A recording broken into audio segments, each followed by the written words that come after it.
বিশ্ববিদ্যালয় সিনেমা সংক্রান্ত পড়াশোনা শুরু হওয়ার আগে থেকেই সিনেমা নিয়ে বই করছে বাণী শিল্প প্রকাশনী। প্রায় 50 বছরের এই যাত্রাপথে বহু নামি দামি লেখকের সাথেও কাজ করেছে এই প্রকাশনী। চলতি বছরের বই নিয়ে 500টির বেশি বই প্রকাশ করেছে এখান থেকেই।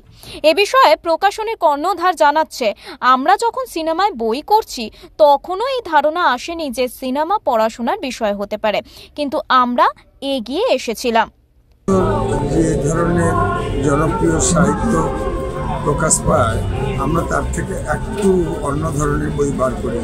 আমাদের তার মধ্যে আছে আমাদের সিনেমা সংক্রান্ত বই, মানে বলা যায় সবাই বলেন আমরা প্রতিক্রিয়া।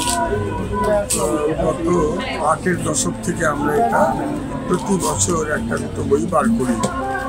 চলচ্চিত্র বর্তমান বিশ্ববিদ্যালয়ের পাঠ্যক্রমের মধ্যে অন্তর্ভুক্ত হয়েছে, কিন্তু যখন চলচ্চিত্র বিষয়ে এই নামি দামি পত্রিকা ভূমিমন্তাজ, আন্তর্জাতিক আন্দোলন ইত্যাদি বেরোতে, সেগুলো বন্ধ হয়ে গেছে। সেই সময় থেকে আমরা চলচ্চিত্র বিষয়ে বই বার করি।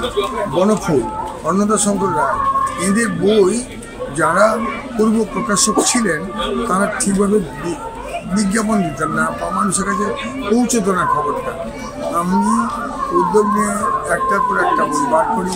পরবর্তীকালে বড় বড় হাউসে চিন্তা করে হ্যাঁ বার করা উচিত, তারা গিয়ে যোগাযোগ করেন এবং বই বার করেন, ওরাও কিছু বার। শুধু বই নয়, স্টল সাজানোর দিক দিয়েও আলাদা নজির করেছে বাণী শিল্প প্রকাশনী। তাই বহু বছর ধরে সেরা স্টলের খেতাব জিতেছেন এরা। মেহিকা শ্রীমানের রিপোর্ট, ওঙ্কার বাংলা।